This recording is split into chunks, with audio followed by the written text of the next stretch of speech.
দয়াগঞ্জের city কর্পোরেশনের market.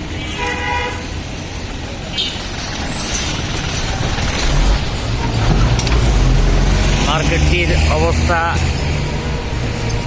খুবই ভয়ঙ্কর।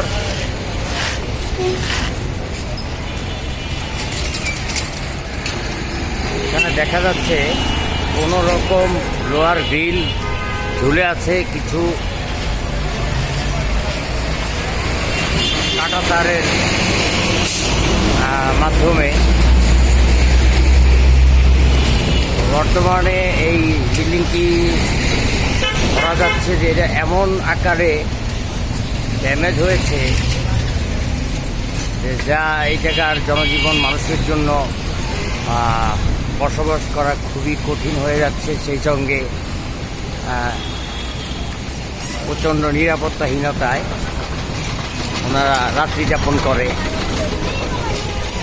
উপরে অধিকাংশই সিটি কর্পোরেশনের যারা ময়লা আবর্জনা কাজ করে থাকে পুরো ঢাকা শহর মহানগরীতে, তারাই সাধারণত উপরে নিজের জীবিকা নির্বাহ করছে। উপরে সবাই কেমন একটা ঘনবসতিপূর্ণভাবে রাত্রি যাপন করে, সেই দৃষ্টিকোণ থেকে আমরা বোঝাতে চাচ্ছি যে এই মার্কেটটি খুবই দ্রুত নতুন করে সংস্কার করে দেওয়া হোক ভেঙে।